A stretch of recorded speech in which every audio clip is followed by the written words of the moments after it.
In the modern world, wealth is usually measured in markets, valuations, and public disclosures. Billionaires appear on rankings. Corporations release earnings. Assets are tracked, audited, and analyzed.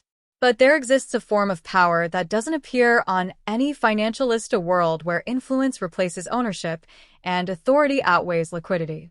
At the center of that world stands Kim Jong-un, and increasingly, attention has shifted toward his daughter, Kim Joo-ae, a young figure already being introduced to global audiences in moments of ceremony, symbolism, and calculated visibility inside North Korea. This is not a story about conventional luxury, not in the way we think of yachts, stock portfolios, or Silicon Valley exits. This is a story about inherited power inside one of the most centralized political systems on Earth, where the concept of wealth functions differently. Instead of shares and equity, influence is embedded in institutions. Instead of market competition, there is structural control. Instead of building a brand, one is born into a narrative carefully constructed over generations.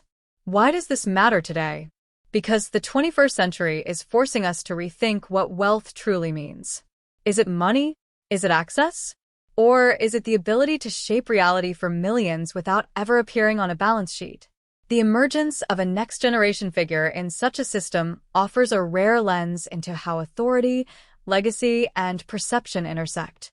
And understanding that intersection reveals something far deeper than political curiosity. It exposes an alternative model of power, one that doesn't chase wealth, but defines it. Most observers interpret displays surrounding authoritarian dynasties as theatrical, elaborate ceremonies, controlled public appearances, and carefully framed imagery. But beneath that surface lies a deliberate strategy of continuity. In market economies, succession is messy. Companies change CEOs. Fortunes fragment across heirs. Influence dissipates over time. In tightly controlled systems, succession is engineered to do the opposite: preserve concentration. The introduction of a successor figure at an early age signals stability to internal institutions. It reassures military leadership, bureaucratic elites, and long-standing power structures that continuity is not accidental, it is planned.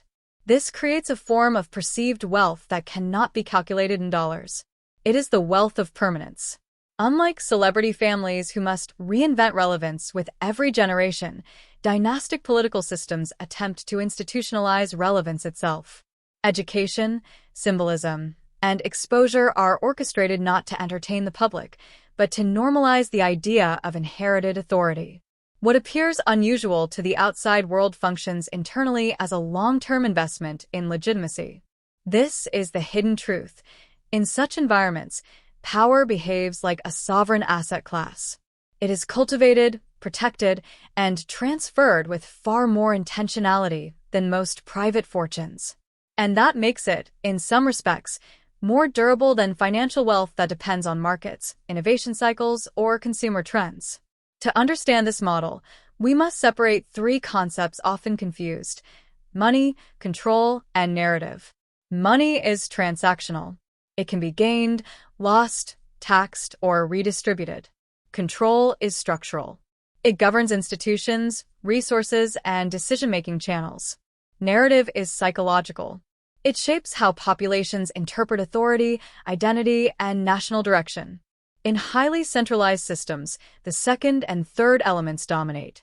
Control ensures resources flow where leadership directs. Narrative ensures those flows are perceived as natural or inevitable. This creates an ecosystem where traditional markers of luxury ownership, consumption, visible excess become secondary to insulation from uncertainty. The rarest privilege is not opulence. It is immunity from competition. While entrepreneurs must constantly adapt to disruption and celebrities must remain culturally relevant, individuals raised within entrenched authority structures are prepared for a different role: stewardship of continuity. Their education is less about career building and more about understanding symbolism, hierarchy, and long-term statecraft. Exposure to military events, national ceremonies, and strategic environments becomes part of grooming, not publicity. Seen through this lens, what looks like spectacle is actually preparation for sustaining an entire governing architecture. That is a fundamentally different definition of value, one measured in endurance rather than expansion. So what can viewers, especially those interested in wealth building and personal success, learn from a system so different from their own? Surprisingly, the lesson is not about politics. It's about long-term positioning.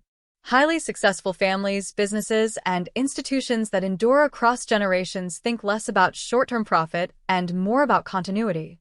They invest in education, culture, governance structures, and shared identity elements that outlast individual leadership. Legacy-focused organizations design systems that survive founders. Family offices create governance models to prevent fragmentation of capital. Enduring brands prioritize narrative consistency over rapid expansion. In other words, while most people chase growth, enduring entities engineer stability first. The contrast highlights an often overlooked principle of wealth. Sustainability frequently outweighs accumulation. Whether building a company, managing generational assets, or shaping a long career, the question becomes not, how much can I gain quickly, but what structure ensures this lasts? That shift from acquisition to preservation is where transient success begins transforming into legacy. The real turning point in understanding this story is recognizing that power and wealth are not universal concepts. They are contextual. In open economies, influence emerges from innovation and voluntary exchange. In centralized systems, it emerges from institutional continuity. Both require strategy. Both demand preparation. Both rely on perception as much as material resources.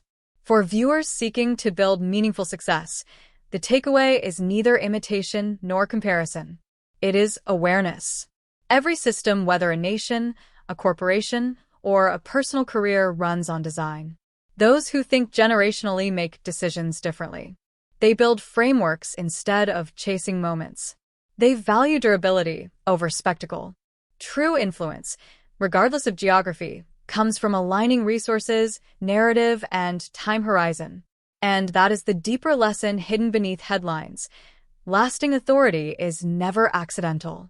It is constructed patiently, reinforced deliberately, and measured not in years, but in eras. In a world obsessed with visible riches, some of the most consequential forms of power remain unseen, embedded in structure, legacy, and continuity. Understanding these dynamics doesn't just explain distant systems, it challenges us to rethink how we define success in our own lives, because the strongest empires, whether personal or political, are not built for attention.